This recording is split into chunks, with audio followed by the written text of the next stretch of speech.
bienvenidos al Centro de la Comunicación Jesús Hermida, que va a vivir días muy intensos con motivo del Día Mundial de la Radio. Dentro hay preparada una exposición que lleva por nombre La Radio, del hilo a la red, con el sello propio de Alberto Rodríguez Burgos, que cuenta, entre otras cosas, cómo ha ido evolucionando la manera de escuchar la radio, la manera de vivir la radio. Si quieren conocerlo en este reportaje, acompáñenme.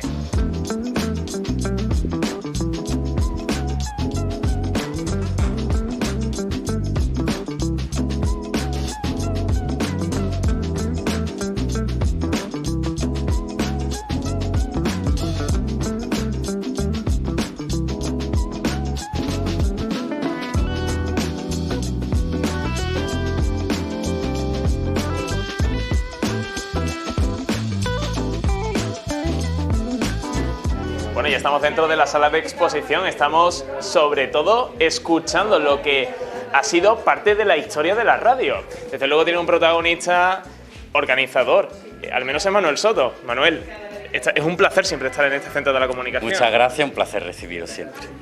Esta es una semana importante para la comunicación, sí. Es una semana importante para la radio. ¿Cuánto tendremos de radio en este Centro de la Comunicación? Pues muchísimo, ¿no? Porque en este Centro de la Comunicación hablamos sobre la historia de los medios de la comunicación y un medio ya centenario como la radio tiene mucho, ha contado los acontecimientos de la historia más importante en los últimos 100 años y Hermida tuvo mucho que ver también en ese avance de la radio. Por eso este Centro de la Comunicación tenía que rendir homenaje a la radio con una semana especial cargada de actividades que arrancan hoy con la inauguración de esta exposición tan bonita. El Día de la Radio es el día 13 de febrero. Esta exposición se va a alargar más en el tiempo. Claro. ¿Hasta qué día, Manuel?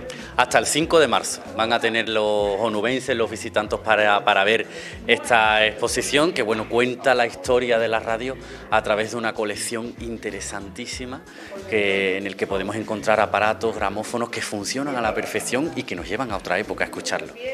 Vamos a enlazar la relación que tenía Jesús Hermida con la radio. ¿Cuál era? Pues bueno, Jesús Hermida fue un periodista integral. Él participó y tuvo grandes logros tanto en la prensa como en la radio como en la televisión, ¿no? Entonces él fue uno de los fundadores de Antena 3 Radio, que en aquella época luego evolucionó a Onda Cero y bueno, era uno de los grandes precursores de lo que fue, digamos, la radio privada en España. ¿Habéis organizado de alguna manera alguna actividad para atraer a gente que no es tan conocedora de este mundo durante estas 2 semanas y media prácticamente?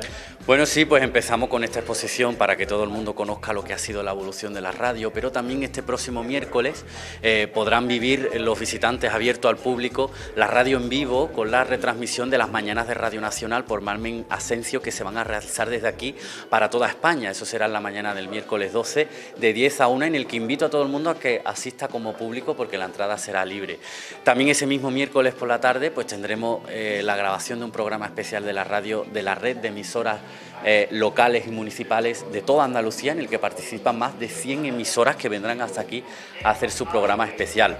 Luego el jueves 13, Día de la Radio por la mañana, habrá un carrusel de emisoras de Huelva. Todas las radios de Huelva van a hacer sus desconexiones. No puede haber una palabra más radiofónica que carrusel. Carrusel, por supuesto. Lo hemos adoptado para eso, ¿verdad? Y todas las emisoras van a hacer aquí su programa. Y por la tarde, para conocer esa vertiente radiofónica de Jesús Hermida, tendremos la jornada, la charla de Hermida y la radio, en el que un chico Hermida, uno de sus más queridos, que es Carlos García Hinsfield, pues va a venir desde Madrid para hablar de lo que era Hermida en la radio y también quizá por videoconferencia podrá participar Nieves Herrero, Consuelo Berlanga, algunos chicos Hermidas para hablar de esa vertiente radiofónica. Desde luego tenemos un calendario extensísimo, Manuel Soto, muy amable. Muchas gracias. Es el responsable del Centro de Comunicación Jesús Hermida que nos descubre parte, simplemente una parte de lo que muestra Huelva al mundo.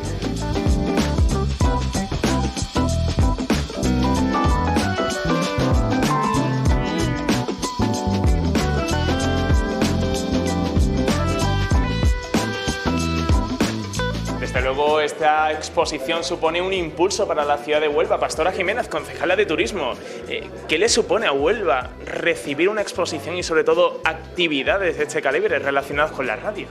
Pues la verdad que, bueno, para Huelva y para el Ayuntamiento de Huelva, el tener el Centro de la Comunicación, que era un centro que antes estaba un poco pues muerto, un poco sin actividad, y ponerlo con tantas actividades como estamos haciendo, y sobre todo que venga tanta cantidad de gente como está viniendo, la verdad que, bueno, pues es una alegría, porque es una forma de mostrar, pues, con esta exposición, por ejemplo, pues cómo era la radio antes, cómo ha llegado a ser hasta lo que es ahora, y qué mejor hacerlo que aquí en el Centro de la Comunicación, y para que todos los visitantes y para todos los ciudadanos puedan venir a verlo, la verdad.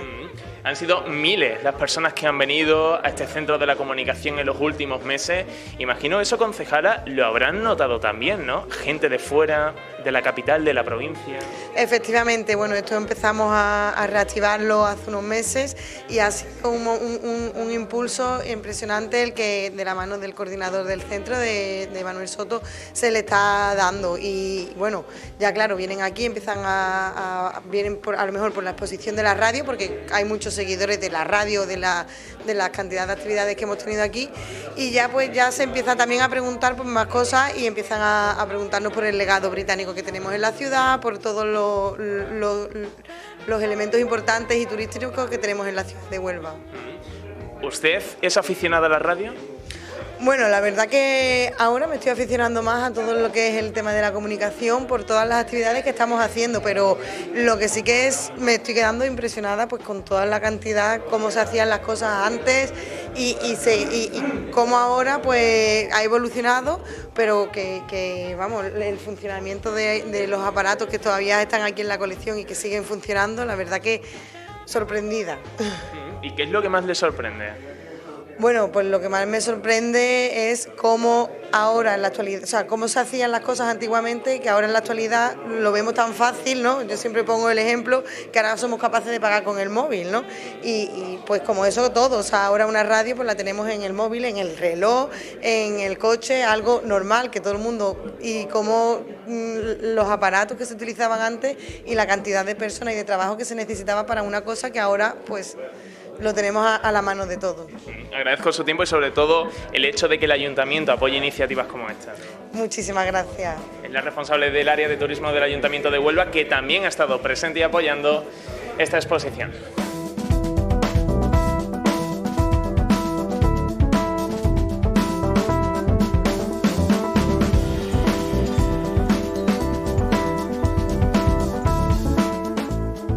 Desde luego esta exposición es muy interesante, fíjense, tenemos que retomarnos al inicio de la radio, 1897, el inicio de la radio, y desde entonces cuántos momentos, cuántos años, cómo ha sido esa evolución hasta lo que conocemos a día de hoy. ¿Quién nos diría incluso que la radio se podría escuchar, por ejemplo, en un teléfono? Y desde entonces, pues, cómo ha ido evolucionando la modernización, la digitalización hasta lo que conocemos a día de hoy. Rafael Terán, promotor del Centro de la Comunicación Jesús Hermida, sabe absolutamente todo lo que nos presenta esta exposición. Por ejemplo, ¿aquí qué tenemos? Pues aquí tenemos pues los antecedentes quizás más primitivos de la radio en España. Además de equipos de sonido, altavoces y micrófonos, pues tenemos lo que en principio se utilizaba para escuchar la radio, que era una radio galena.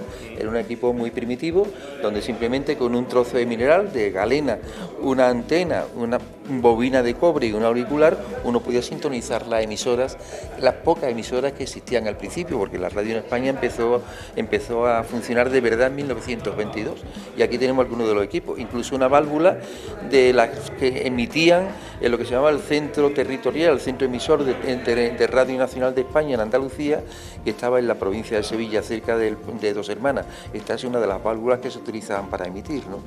Y esos micrófonos pues son uno de los muchos micrófonos que se utilizaban en la época para poder hacer los programas en directo que se iban realizando. Para situar a la gente, estamos hablando del año aproximadamente 40, 1000... Aquí están de los años 20 a los 30 prácticamente. Hay un micrófono que es de los años 40, pero prácticamente de los años 20 y 30 es la mayor parte del material que está en esta vitrina. Es una representación simbólica, lógicamente, ¿no? Hay muchísimo más, pero bueno.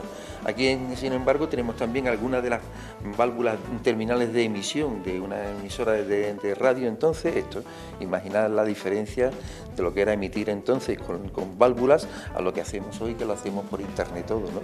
Antes un centro emisor necesitaba una gran instalación y pues lógicamente pues casi no lo vemos porque en un móvil tenemos metido permitido todo esto. Esta imagen sí que puede ser más reconocida para la gente más mayor, ¿no? Sí, puede ser porque aquí hay aparatos de distintas épocas, de los años 30, 40, aparatos de radio que representan un poco cómo evolucionó la radio. Eso que está ahí al fondo es un altavoz que se utilizaba para escuchar las emisiones con mucha más calidad, porque los aparatos tenían, los altavoces que eran muy pequeños, eran todos de válvulas, no eran de transistores todavía, pues entonces la calidad no era muy buena y entonces los que tenían un poquito de más recursos, pues se compraban un altavoz y lo ponían fuera del equipo. Por esa época yo creo que no se entendería lo que era la frecuencia modulada, eso era algo impensable. No, la frecuencia modulada aparece a final de los años 60, cuando se empieza a imponer que eso era ya una calidad de sonido bastante importante, ¿no? Entonces se emitía en principio en onda corta y después en onda media, que es lo que escuchaba todo el mundo, ¿no? La onda media, los receptores tenían simplemente esa sintonía de frecuencia y después fueron evolucionando, como te digo, cuando se incorporó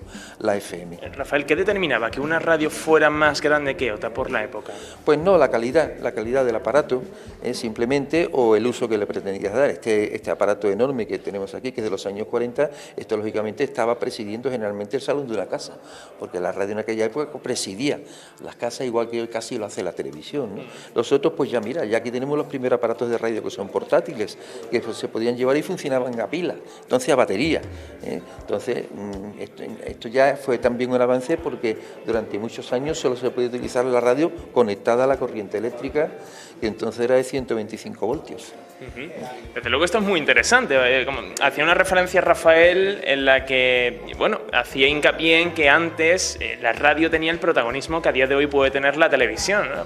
Por ejemplo, yo tengo alguna escena que he visto en alguna serie de que en las propias comidas familiares la gente tenía la radio de fondo mientras comía. Pero aquí tenemos un artilugio muy interesante. Rafael, ¿qué es? Pues esto es lo que se llamaba una gramola, un gramófono, es un giradiscos, simplemente, ¿no? Y entonces funcionaba entonces con discos de pizarra que iban a 78 revoluciones por segundo. Normalmente ya cuando llegó el vinilo, lo que era el disco, que hemos conocido después, que ahora se está imponiendo de nuevo, pues era a 45 los discos pequeños, los singles, y a 33 revoluciones los discos LP. Esto es un tamaño mediano y en teoría son discos de pizarra que simplemente con dar cuerda al aparato, tenía una manivela que se le daba cuerda, empezaba a funcionar, se le ponía ese brazo que servía también una caja acústica, que servía un poco de altavoz y se ponía. ¿Por qué en lugar de explicarnos no lo escuchamos? Vamos a intentarlo. Vamos a intentarlo. Va a intentarlo Rafael. Ya nosotros antes hemos tenido la oportunidad de hacerlo, pero vamos a ver el proceso, que es muy interesante. Le da la manivela. ¿Cuántas vueltas eran necesarias? No, bueno, esto puede tener una cuerda infinita. Yo lo doy un poquito porque ya el hombre es mayor, el aparato es mayor, y entonces ya empieza a girar.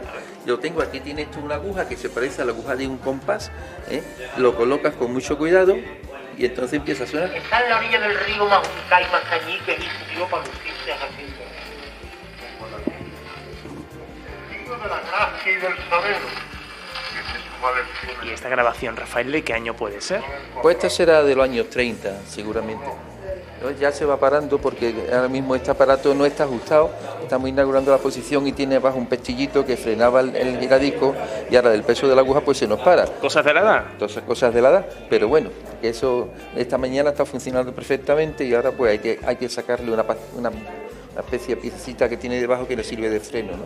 Sigamos vamos con la exposición porque de luego aquí uno se puede llevar horas si quiere, viendo aparato por aparato presente. ¿Qué nos presenta esta mesa expositora? Aquí tenemos distintos aparatos de radio también, un giradiscos, como eran entonces, veis que el brazo era enorme, pesaba muchísimo, era muy grande, ya se empezaban a escuchar aquí discos de vinilo, aquí no hacía falta poner discos de pizarra, y eso simplemente es un generador de señal, eso servía para generar las frecuencias de la emisora y para controlar su potencia. Eso lo utilizaban los técnicos. Después están aquí los primeros magnetofones de cinta que aparecen, de bobina que se llama, ¿no? Entonces estos magnetofones te grababan y reproducían lo que tú grababas perfectamente. Este es uno que se puede decir que es doméstico o profesional, y este que está aquí es un reporte que se podía llevar a la calle entonces con tu micrófono, y entonces que podías grabar una entrevista por la calle y traértela. Se utilizaban con cintas pequeñas pequeñas. Claro, que conocemos como Quantum a día de hoy, en la actualidad. El Quantum es un aparato, pongo a la gente en situación, que utilizan a día de hoy las radios para salir a la calle, y con un aparatito que simula lo que podría ser una mini maleta, se puede enviar la señal a una mesa de sonido, etcétera, etcétera. Vamos a ver la última mesa. ¿Qué nos queréis descubrir con esta? Esta mesa tiene una pieza que es una pieza absolutamente única. Es un magnetofón que se tiene de hilo. Por eso la exposición se llama Del hilo a la red, porque las primeras grabaciones que se hacían para radio se hacían con hilo, no con cintas de bobina. Entonces ahí veis al fin en el espejo reflejado esas cintas de hilo que tiene un hilo muy fino, metálico, en él se grababa. Hoy parece incomprensible, pero ahí es donde se realizaban las grabaciones, y este era el aparato. Se llevaba una maleta como si fuese un equipaje valioso, una maleta de cuero bueno, y entonces ahí se grababa. De ahí hemos llegado a lo que tú dices, al Quantum, y a grabar directamente por internet, ¿no? Tenemos algunos de los primeros magnetofones que existían. Esto es un Ingra, una marca muy conocida en la época, que tenía 2 velocidades para grabar, 1,5 y 3/3. Normalmente en el ambiente profesional, cuando se utilizaban bobinas, se grababa 7,5. Eso se ha estado utilizando hasta principios del siglo XXI. O sea que hemos pasado directamente de los magnetofones de bobina a la red y a grabar directamente en MP3. Y aquí pues hay otros magnetofones, ¿no? El Grundig, que es una marca muy conocida, y un Uber, que también es otra marca muy conocida, con uno de los micrófonos que se utilizaba para grabar en exteriores o para realizar una grabación desde una mesa, si querías. Desde luego es muy interesante, agradezco mucho su tiempo, creo que no nos falta nada por ver, ¿no? Sí, bueno, podemos ver, además de... Aquí hay algunos detalles... La gente como huye, nos acercamos nosotros y parece que se está acercando...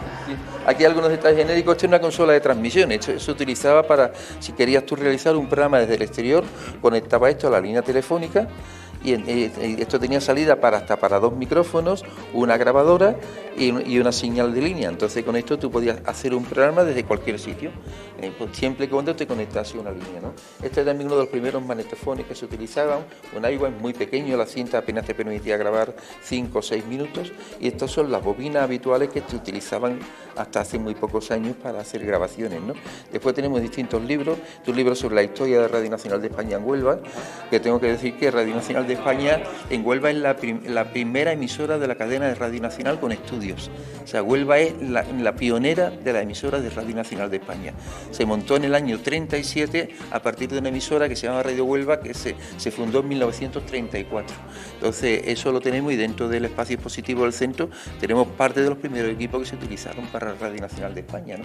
Y aquí tenemos en esta línea del tiempo, bueno, pues cómo ha evolucionado la radio desde que se creó en 1897 hasta el año 2010, con el detalle de cuánto se fundaron las emisoras de Huelva también, porque esta exposición también está dedicada en homenaje a la radio en Huelva. Entonces no habla no solo de cuando se creó Radio Nacional de España, sino cuando se fundó Red Popular, lo que es la COPE, que se fundó en el año 60 y se trasladó a sus nuevos estudios en la calle donde están ahora en el año 92, como cuando empezó Onda Cero, que primero fue Radio Andalucía. En fin, las distintas emisoras que ha habido en Huelva pues también están incluidas en la historia de la radio en esta línea del tiempo que aquí representamos. Pues ha sido muy interesante escucharle. Yo no sé si en unos años, en lugar de ver estos aparatos tan antiguos de hace aproximadamente 100 años, 80 años, veremos, quién sabe, móviles.